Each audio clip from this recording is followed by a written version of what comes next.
Hello दोस्तों, स्वागत है एक बार फिर आपका डॉक्टर राजेश वर्मा के यूट्यूब चैनल पर। और इस वीडियो में हम चर्चा करेंगे सांख्यिकी एक परिचय भाग 2। सांख्यिकी की कुछ शाखाएं। मुख्य रूप से सांख्यिकी की केवल दो ही शाखाएं होती हैं, वर्णनात्मक सांख्यिकी और अनुमानात्मक सांख्यिकी। वर्णनात्मक सांख्यिकी को अंग्रेजी में हम डिस्क्रिप्टिव स्टैटिस्टिक्स कहते हैं और अनुमानात्मक सांख्यिकी को हम अंग्रेजी में इन्फरेंशियल स्टैटिस्टिक्स कहते हैं। वर्णनात्मक यही सब कुछ इसके बारे में एक्सप्लेन कर देता है। अगर हम ध्यान अपना एक बार इस पर लगाएं तो वर्णन करना डेटा के अंदर छिपे हुए भाव का वर्णन करना, और वो भी कुछ ठोस एकल संकेतों के माध्यम से। वो कौन से होते हैं? एकल मतलब सिंगल, और ठोस सॉलिड साइंटिफिक, जिसको हम कह सकते हैं मीन आपका है, मीडियन है, मोड है, स्टैंडर्ड डेविएशन है, स्टैंडर्ड एरर है, वेरिएंस है। ये सारे कुछ ठोस इंडेक्स सांख्यिकी के कहे जाते हैं, जिनके माध्यम से डेटा का वर्णन किया जाता है। तो जहां पर ये कैलकुलेट किए गए होते हैं, आप समझना डिस्क्रिप्टिव स्टैटिस्टिक्स का इस्तेमाल किया गया है, वर्णनात्मक सांख्यिकी का इस्तेमाल किया गया है।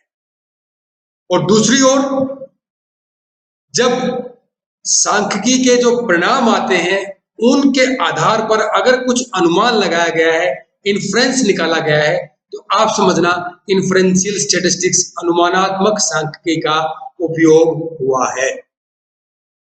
ये एक अंतर है वर्णनात्मक और अनुमानात्मक सांख्यिकी में। अब कुछ विशेषताओं पर हम नजर डालते हैं। सैलिएंट फीचर्स कह सकते हैं, कैरेक्टरिस्टिक्स ऑफ स्टैटिस्टिक्स हम कह सकते हैं।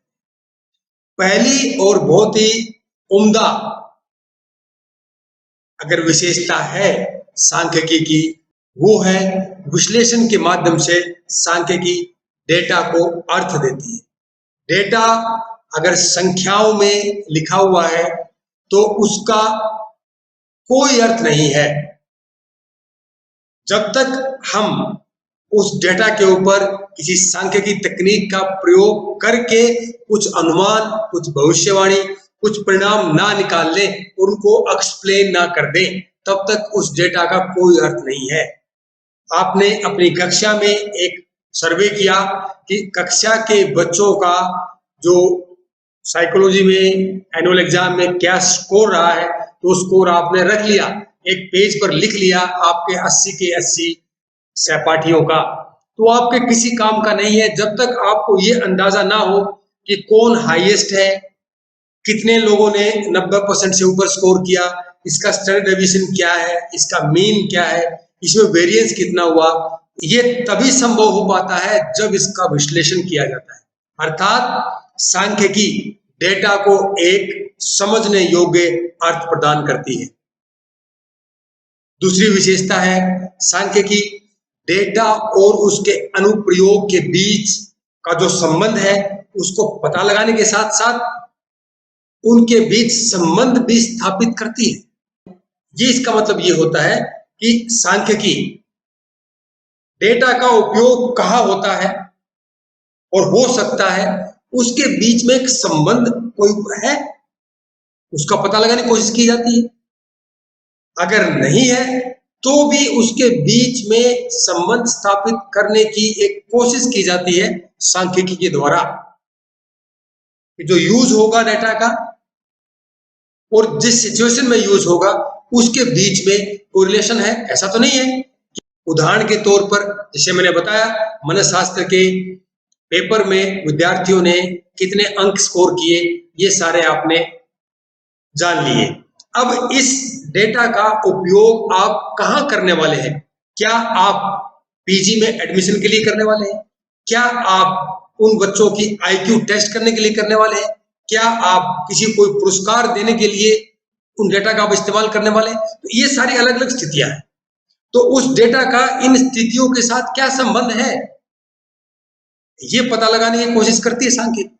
और अगर संबंध नहीं है तो संबंध स्थापित भी किया जाता है, उनके बीच में कोरिलेशन एस्टेब्लिश भी किया जाता है, ताकि हमको ये समझ में आ जाए कि उनके बीच में जो कोई छुपा हुआ संबंध अगर है तो उसको हम जान सकें। तीसरी विशेषता है सांख्यिकी डेटा का सटीक वर्णन करने में मदद करती है। ये बात वर्णनात्मक सांख्यिकी में हो चुकी है, फिर भी मैं दोहरा देता हूं कि डेटा हमारे लिए अर्थहीन होता है जब तक वो डेटा रहता है। जैसे ही सांख्यिकी तकनीक उस पर इस्तेमाल होने लगती है, प्रयोग होने लगती है, तो उसका कुछ ना कुछ अर्थ निकल कर आता है, चाहे वो अर्थ जैसा आपने सोचा है वैसा हो या उसके बिल्कुल विपरीत हो। ये कोई बात नहीं है, बात यह है कि उस डेटा का कोई ना कोई अर्थ निकल कर आता है। चौथी विशेषता है सांख्यिकी विज्ञान की, खासकर गणित की एक शाखा है। तो जो व्यक्ति सांख्यिकी का अध्ययन करते हैं, यूं कह लीजिए उसमें डूब जाते हैं, उन व्यक्तियों के अंदर एक प्रकार के विशेष चिंतन, विशेष शब्दावली, विशेष भाषा, विशेष पर्सपेक्टिव का निर्माण करती है। क्योंकि फिर वो व्यक्ति हर घटना को, हर डेटा को सांख्यिकी के चश्मे के माध्यम से उसका देखने लगते हैं, उसका प्रत्यक्षण करने लगते हैं। और जो उनके अंदर से जो विचार उत्पन्न होते हैं, जो शब्दावली का वो इस्तेमाल करते हैं, जिस भाषा का वो इस्तेमाल करते हैं, वो सांख्यिकी से ओतप्रोत होता है। तो एक शोधकर्ता के लिए सांख्यिकी उसके अंदर एक प्रकार के वैज्ञानिक चिंतन, वैज्ञानिक शब्दावली, वैज्ञानिक भाषा, परिभाषा, पर्सपेक्टिव का निर्माण करती है, जो हम पिछली वीडियो में डिस्कस कर चुके हैं। इसीलिए सांख्यिकी प्रोफेशनल ट्रेनिंग का एक अनिवार्य हिस्सा होता है और होना भी चाहिए। अगली विशेषता है सांख्यिकी डेटा को जबान देती है। बड़ी अजीब बात आपको लगेगी, जबान देने का मतलब है बोलने के काबिल बनाती है। डेटा अपने आप में गूंगा होता है, कुछ नहीं बताता। एक्सेल सीट भरी हुई है, कोई समझ में नहीं आता उसमें। लेकिन जैसे ही हम सांख्यिकी तकनीक का इस्तेमाल करते हैं तो सांख्यिकी एक अर्थ निकाल कर देती है उस डेटा में से। तो अर्थात डेटा को एक जीवा, जबान प्रदान करती है सांख्यिकी। सांख्यिकी दोनों प्रकार के डेटा, गणना डेटा और मीट्रिक डेटा। गणना डेटा का अर्थ यहां पर यह है कि जो डेटा हमें किसी घटनाओं को, वस्तुओं को, चीजों के काउंट करने से हमें मिला है, वो गणना डेटा है। 50 विद्यार्थी, 40 कार, 17 कप चाय, तो ये है ना, ये गणना डेटा है। और मीट्रिक डेटा क्या है? जब हम कोई टेस्ट या कोई परीक्षण लगाकर किसी व्यक्ति पर, किसी घटना पर, उससे जो कैलकुलेट करके डेटा लेते हैं वो मीट्रिक डेटा होता है। तो सांख्यिकी में दोनों प्रकार के डेटा का प्रयोग होता है, अर्थात सांख्यिकी दोनों प्रकार के डेटा का इस्तेमाल करती है और फिर उन्हें अर्थ प्रदान करती है। उससे अनुमान लगाकर कुछ भविष्यवाणी की जा सकती है। सांख्यिकी के उपयोग क्या क्या है? हम मनःशास्त्र स्पेसिफिक बात करेंगे कि मनःशास्त्र में हम क्यों स्टैटिस्टिक्स का हम इस्तेमाल करते हैं। पहली बात, कोई भी घटना जब घटती है उसमें चाहे मानव इन्वॉल्व हो या ना हो, ये मुद्दा नहीं है। जब भी कोई घटना घटती है तो उसके पीछे कौन कौन से कारण कारक उपलब्ध हैं, कोजल फैक्टर्स हैं, जिन्होंने उस घटना को जिस तरह वो घटी है उस प्रकार घटने में योगदान दिया है। तो उन कारक कारणों का अध्ययन सांख्यिकी के उपयोग से ही संभव हो पाता है। मनःशास्त्र, जैसा मैं कहता आया हूं, मानव का व्यवहार बहुत ही गतिशील और डायनेमिक है, हर पल बदलने वाला है। तो इस प्रकार जब हम मानव के ऊपर प्रयोग करके, टेस्ट लगा करके कोई डेटा इकट्ठा करते हैं तो वो जो डेटा है वो अत्यधिक मात्रा में उपलब्ध होता है, बहुत ज्यादा हमारे पास वो उपलब्ध होता है। और दूसरा पहलू इसका यह है कि जब इतनी गतिशीलता है तो उस गतिशीलता से संबंधित भविष्यवाणी करने के लिए, अनुमान लगाने के लिए हमें बहुत सारे व्यक्तियों से डेटा लेना पड़ता है ताकि जो सैंपल हो रिप्रेजेंटेटिव हो उस पॉपुलेशन का।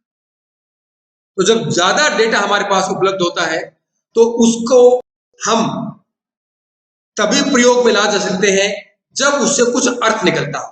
और याद रखें, सांख्यिकी डेटा को अर्थ प्रदान करती है। इसीलिए मनःशास्त्र में सांख्यिकी का अत्यधिक उपयोग और प्रयोग किया जाता है और जाता रहेगा। अगली इसकी उपयोगिता है किसी एक व्यक्ति से दूसरे व्यक्ति के बीच कंपैरिजन करना, तुलना करना। किसी एक समूह की दूसरे समूह से तुलना करना। तुलनात्मक अध्ययन सांख्यिकी में बहुत ही इंपॉर्टेंट है।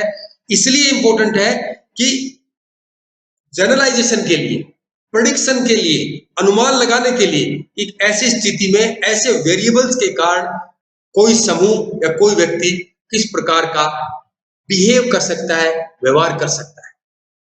उदाहरण के लिए मान लिया जाए आपने कपड़ों का शोरूम स्टार्ट किया है। वहां पर अलग अलग प्रकार के व्यक्ति आएंगे, अलग अलग उनका व्यक्तित्व होगा, अलग अलग उनकी ख्वाहिशें होंगी, अलग अलग इच्छाएं होंगी।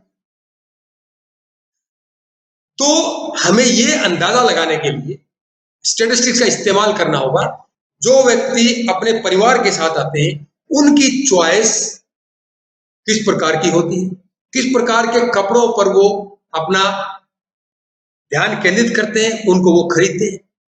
अर्थात कोई व्यक्ति, कोई इंसान अगर अकेला आता है तो वो कैसे कपड़े खरीदेगा, अपने परिवार के साथ आएगा तो उसमें चॉइस जो होगी उसकी, उसका फैसला कौन लेगा। ये सारी चीजें तब काम आती हैं जब हमें अपने शोरूम की सेल को बढ़ाना है, प्रॉफिट को बढ़ाना है, तो वहां पर भी स्टैटिस्टिक्स लगाई जाती है, सांख्यिकी का उपयोग होता है, क्योंकि वहां पर तुलनात्मक अध्ययन काम आता है। एक मैंने बहुत छोटा एग्जांपल दिया है। तुलनात्मक अध्ययन हर जगह इस्तेमाल, उपयोग और प्रयोग किया जाता है। भविष्यवाणी करना किसी भी विज्ञान के लिए गहरे से गहरा प्रश्न और सबसे कठिन अगर प्रश्न है तो भविष्यवाणी करना है। और विज्ञान इस बात को चैलेंज में लेता है। विज्ञान तभी विज्ञान है जब उसकी भविष्यवाणी सटीक हो कि भविष्य के गर्भ में क्या छिपा हुआ है। विज्ञान जितनी सटीकता से उसको बताने में सफल होगा, उस विज्ञान की विश्वसनीयता उतनी ही अधिक होगी। और मनःशास्त्र में भविष्यवाणी अंधेरे में तीर मारकर नहीं की जा सकती, तुक्के मार के नहीं की जा सकती, उसके लिए सांख्यिकी की सहायता लेनी ही पड़ती है। जिस प्रकार आप बिना हाथ के भोजन नहीं कर पाते हैं, भोजन करने के लिए हाथ की आवश्यकता है ही आपको, उसी प्रकार मनःशास्त्र में भविष्यवाणी करने के लिए हमें सांख्यिकी की आवश्यकता पड़ती ही पड़ती है। एक मुद्दा और है जिसके कारण हम सांख्यिकी का उपयोग करते हैं मनःशास्त्र में, वो है सूचित निर्णय। जीवन के हर कदम पर, हर पल हमें निर्णय लेने की आवश्यकता होती है। तो जब हम निर्णय लेते हैं तो उस समय हम आसपास के जो चर हैं, जो वेरिएबल हैं, जो घटनाएं हैं, उनको कंसीडर करके ही हम निर्णय लेते हैं। और कई बार हमारे निर्णय सही साबित होते हैं, कई बार गलत साबित होते हैं। अब जब गलत साबित होते हैं तो उसके फलस्वरूप हमें नुकसान भी होता है। उस नुकसान की हमें भरपाई करनी पड़ती है, जिसके कारण से हमें कष्ट होता है, दुख होता है, दर्द होता है। तो सांख्यिकी हमारे उस कष्ट को, उस दुख, उस दर्द को कम करने में मदद करती है, क्योंकि इन्फॉर्म्ड डिसीजन लेने में हमारी मदद करती है। क्योंकि सांख्यिकी जितने पॉसिबल चर होते हैं, वेरिएबल्स हैं, उन सब को कंसिडर करके कुछ अनुमान लगाती है, परिणाम हमें देती है, जिसके आधार पर निर्णय लिया जा सकता है। जैसा मैंने आपको शोरूम वाला एग्जांपल दिया है। इतनी बातें डिस्कस करने के बाद आपको लग रहा होगा कि सांख्यिकी एक बहुत ही महत्वपूर्ण टूल है, महत्वपूर्ण विषय है, लेकिन इसके भी कुछ प्रो एंड कॉन्स हैं, अर्थात कुछ ध्यान देने योग्य बातें होती हैं जो कि एक शोधकर्ता को, एक रिसर्चर्स को हमेशा अपने मस्तिष्क में रखनी चाहिए। ऐसा क्यों है? अगर सांख्यिकी अनुमान लगा सकती है, डेटा को बोलने के लिए मजबूर कर सकती है, भविष्यवाणी कर सकती है, तो दोस्तों सांख्यिकी का इन्हीं गुणों के आधार पर उसका दुरुपयोग भी हो सकता है और मिसयूज होता हुआ आया है, वो हो रहा है और होगा भी। तो एक रिसर्चर को किन किन बातों पर ध्यान देने की आवश्यकता होती है ताकि सांख्यिकी का मिसयूज है वो ना हो। पहली बात, सांख्यिकी के आधार पर जो परिणाम आते हैं, जो अनुमान आते हैं, उनकी जब व्याख्या की जानी होती है तो उस व्याख्या को बहुत ही सावधानी पूर्वक किया जाना चाहिए, क्योंकि गिलफोर्ड एंड फ्लेक्चर ये कहते हैं कि अगर हमने व्याख्या गलत की है तो वो बेकार गए प्रयास से भी बदतर है, बेकार है। अर्थात अगर हमने कोई कोशिश की और वो हमारी कोशिश बेकार चली गई, वो ज्यादा ठीक है अगर हमने किसी सांख्यिकी से प्राप्त परिणामों का गलत इंटरप्रिटेशन किया है। तो उदाहरण के तौर पर अगर आपको तैरना आता है और एक पानी का एक तालाब है, उसको पार करना है, तो यहाँ पर दो स्थितियां आपके सामने उत्पन्न हो सकती है। एक स्थिति तो ये है कि आप तैर कर जाने की आप कोशिश कर रहे थे लेकिन थक गए, वापस आ गए, तो ये आपका व्यर्थ गया प्रयास है। और दूसरी स्थिति ये हो सकती है कि आपने गलत अनुमान लगाया है, गलत व्याख्या की है उस पानी की कि उसके अंदर कोई बहाव नहीं है, तेज बहाव नहीं है उस पानी का। तो जैसे ही आपने जंप किया तो आपको अनुभव से बहुत तेज बहाव हुआ, आपको बहुत स्ट्रगल करना पड़ रहा है, जीवन के लाले आपके पड़ गए। तो दोस्तों यही सांख्यिकी में भी होता है कि आपका किया गया अगर प्रयास व्यर्थ गया, कोई बात नहीं, आप दोबारा प्रयास कर सकते हैं। लेकिन अगर आपने आंकड़ों की, परिणामों की व्याख्या गलत की है तो वो बहुत खतरनाक साबित हो सकती है। दूसरा पहलू, डेटा पर किसी भी सांख्यिकी तकनीक का उपयोग करने से पहले एक रिसर्चर को ये अंदाजा लगा लेना चाहिए, रादर हम ये बात कहेंगे उसको ये इंश्योर कर लेना चाहिए कि जिस तकनीक का हम इस्तेमाल करने जा रहे हैं डेटा के ऊपर, क्या डेटा उस तकनीक की मान्यताओं या अजम्पशंस को फुलफिल करता है, पूरी करता है। क्योंकि हर सांख्यिकी टेक्निक की कुछ अजम्पशंस होती है, कुछ मान्यताएं होती है। अगर डेटा उन मान्यताओं को पूरा करता है तभी जाकर के उस डेटा पर वो पर्टिकुलर स्पेसिफिक टेक्निक लगाई जा सकती है। और तीसरी और बहुत ही महत्वपूर्ण ध्यान देने योग्य बात यह है कि किसी भी शोधकर्ता को जो परिणाम उसको मिले हैं उनको सामान्यीकरण, जनरलाइज करने में बहुत ही सावधानी बरतनी चाहिए। यूं कह लीजिए जनरलाइज करने से पहले उसको पीयर रिव्यू करवाना चाहिए। ये जरूरी नहीं कि जो सैंपल आपने लिया है, जो परिणाम आपके आए हैं, वो सारे के सारे परिणाम पूरी पॉपुलेशन पर लागू होते हैं, ये जरूरी नहीं है।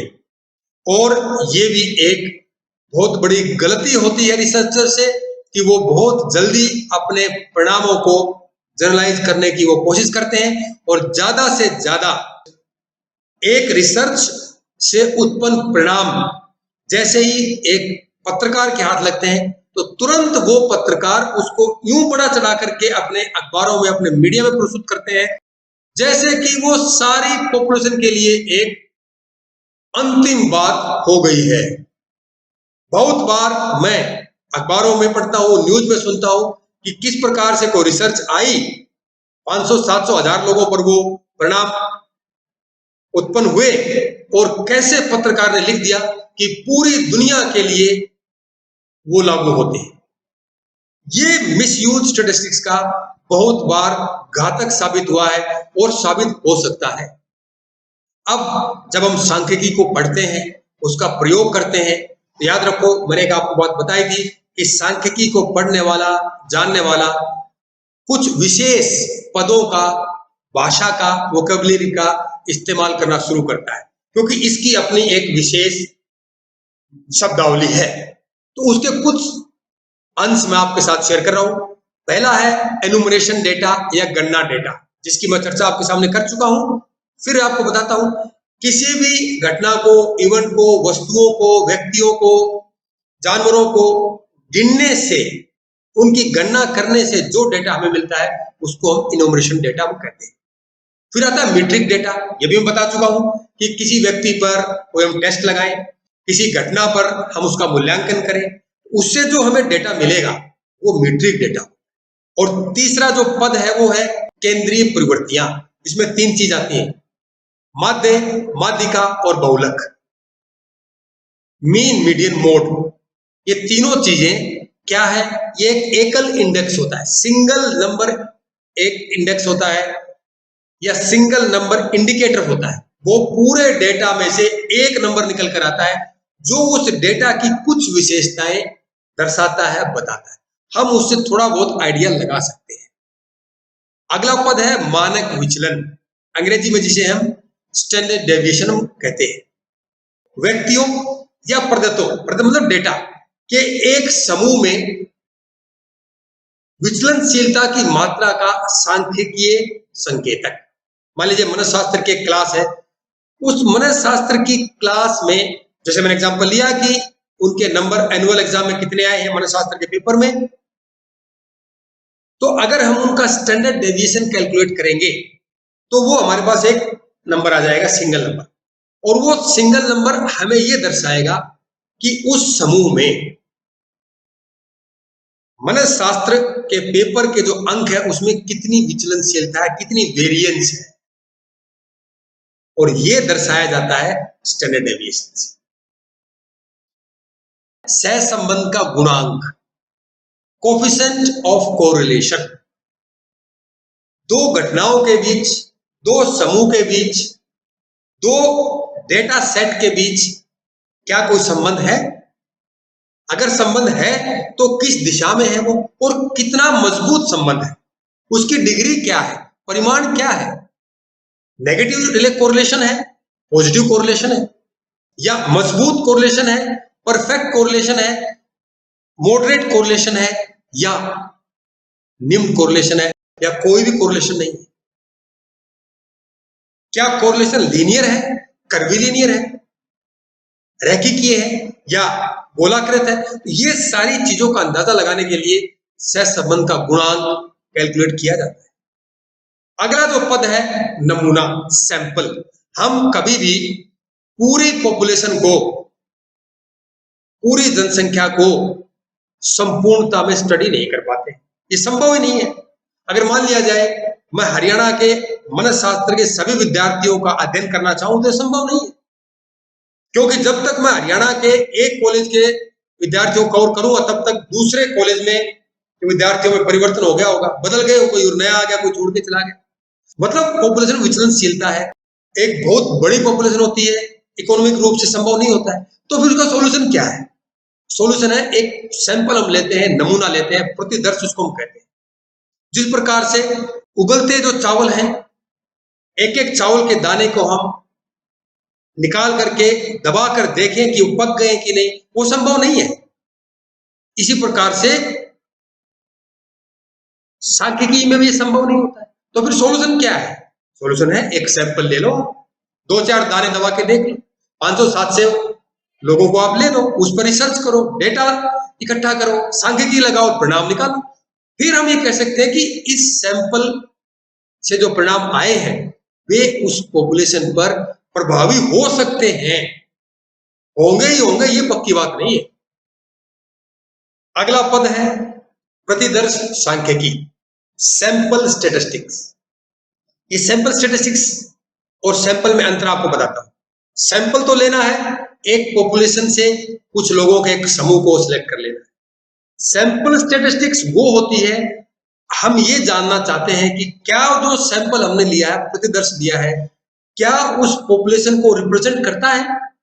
तो ये एक स्टैटिस्टिक्स हमें लगानी पड़ती है उस सैंपल पर।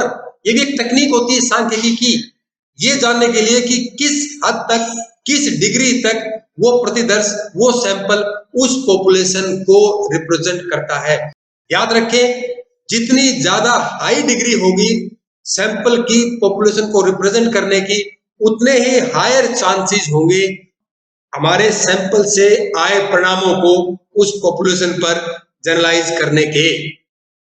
फिर आता है मानक त्रुटि, स्टैंडर्ड एरर।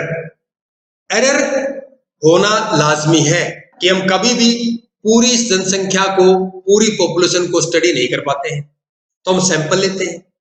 मानक त्रुटि ये वो सांख्यिकी के इंडेक्स है जो ये बताता है कि जो परिणाम सैंपल से आए हैं, और अगर हम सारी पॉपुलेशन को लेते तो जो परिणाम उस पॉपुलेशन से आते, तो उन दोनों परिणामों के बीच में जो एरर है, जो त्रुटि रह गई है, वो दर्शाई जाती है मानक त्रुटि के माध्यम से, स्टैंडर्ड एरर के माध्यम से। अगला पद है जनसंख्या। जनसंख्या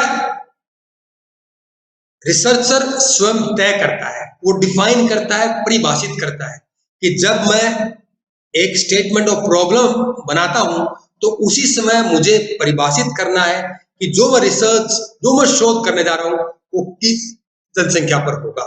जैसे मनशास्त्र पढ़ने वाले विद्यार्थी, मनशास्त्र पढ़ने वाले केवल लड़के, केवल लड़कियां, मनशास्त्र पढ़ने वाले अध्यापक, अध्यापक तो पढ़ने वाला ही होता है। इस तरह से पॉपुलेशन निर्धारित की जाती है, परिभाषित की जाती है स्टेटमेंट ऑफ प्रॉब्लम डिजाइन करते वक्त ही। और अब हम कुछ बात करते हैं कुछ सामान्य नोटेशंस की, जो कुछ पद इस्तेमाल किए जाते हैं, कुछ लेटर्स इस्तेमाल किए जाते हैं सांख्यिकी में, और भी बहुत सारे हैं, लेकिन मैं जो साधारणतः आमतौर पर जो इस्तेमाल किए जाते हैं वही मैंने इसमें लिए हैं। पहला है एक्स के ऊपर एक डंडा खींचा होगा, बार लगा होगा, वो दर्शाता है किसी डेटा का मीन। फिर है छोटा एस, अंग्रेजी का लेटर अगर लिखा हुआ है तो वो दर्शाता है कि स्टैंडर्ड डेविएशन, किसी डेटा का मानक विचलन। फिर आता है छोटा एस, किसी डेटा या आवृत्ति विचलन का मानक विचलन, स्टैंडर्ड डेविएशन वो दर्शाता है। फिर आता है G S square, S square किसी डेटा या आवृत्ति का प्रसरण वितरण, वेरिएंस। एस दिखाता है स्टैंडर्ड डेविएशन, उसको स्क्वायर कर दे तो वेरिएंस हो जाएगा, या इसका उल्टा ले लें, एस स्क्वायर का अगर हम अंडर रूट निकाल दें तो स्टैंडर्ड डेविएशन बन जाएगा। फिर एक शब्द है ग्रीक, छोटा लेटर होता है म्यू, देखो अंग्रेजी का यू है ना, उसके दोनों तरफ डंडे लगा दो, वो म्यू होता है। वो क्या है, प्रोबेबिलिटी डिस्ट्रीब्यूशन का मीन या एक्सपेक्टेड वैल्यू या थ्योरेटिकल वैल्यू दिखाती है। वो क्या चीज है कि वो पूरी पॉपुलेशन का मीन क्या हो सकता है, इसलिए उसको थ्योरेटिकल वैल्यू बोलते हैं, क्योंकि पॉपुलेशन का मीन हम कैलकुलेट नहीं कर पाएंगे, उसका हम अंदाजा लगा सकते हैं। थ्योरी के आधार पर निकाला गया जो मान है, मूल्य है, उसको हम थ्योरेटिकल मूल्य कहते हैं, तो वो दर्शाया जाता है म्यू से। उसी तरह से एक सिग्मा है, छोटा सिग्मा, देखिए ग्रीक लेटर है ये भी, प्रोबेबिलिटी डिस्ट्रीब्यूशन का स्टैंडर्ड डेविएशन। कहीं पर म्यू लिखा हुआ है और उसकी वैल्यू दी गई है, तो आपको ये समझना है कि ये पूरी पॉपुलेशन का स्टैंडर्ड डेविएशन है। और वहीं पर अगर छोटा एस लिखकर वैल्यू लिखी गई है तो आपको ये समझना है कि ये सैंपल का स्टैंडर्ड डेविएशन है। और इसी तरह से अगर उस सिग्मा जो छोटा है उस पर स्क्वायर लगा दे तो वो वेरिएंस दर्शाता है किसका, योर राइट पॉपुलेशन का। अब आप समझ गए हैं। और एक देखिए ये उल्टा 3 लिखा होता है, जिसमें 3 में जो लिखते हैं उसमें तो वो कर्व होते हैं, इसमें प्योरली स्ट्रेट लाइन से बना हुआ होता है। उल्टा 3 वो भी होता है, कैपिटल लेटर है, ये ग्रीक लेटर है, इसको भी हम सिग्मा बोलते हैं। ये अगर कहीं लिखा हुआ है तो ये दिखाता है कि पूरे डेटा का योग, टोटल जोड़ कितना है, वो वैल्यू को दर्शाता है। तो ये नोटेशंस आपको याद रखना है, ध्यान रखना है, क्योंकि सांख्यिकी में ये बहुत ज्यादा प्रयोग होते हैं। यूं कह लीजिए सांख्यिकी के ये क ख ग है। दोस्तों ये मेरे रेफरेंसेस हैं, संदर्भ है जहां से मैंने मटेरियल लिया है। अगर आपको गहराई से सांख्यिकी को समझना है तो आप इन रेफरेंसेस को जरूर देखिए और जरूर इन पर अपनी एक नजर डालिए। और दोस्तों, हमारी अगली परिचर्चा होगी सहसंबंध का अर्थ, अर्थात मीनिंग ऑफ कोरिलेशन। दोस्तों, वीडियो का कंटेंट और प्रेजेंटेशन स्टाइल अगर अच्छा लगता है तो औरों को बताएं, और उसमें कुछ कमी लगती है तो आप मुझे बताएं। अगर आपको कोई प्रश्न है, कोई क्रिटिकल कमेंट है, कोई सलाह, कोई सजेशन है, तो आप मेरे कमेंट बॉक्स में एक कमेंट लिख सकते हैं या आप मुझे ईमेल कर सकते हैं। मेरा ईमेल आईडी है vermasujit@yahoo.com। धन्यवाद दोस्तों वीडियो को देखने के लिए।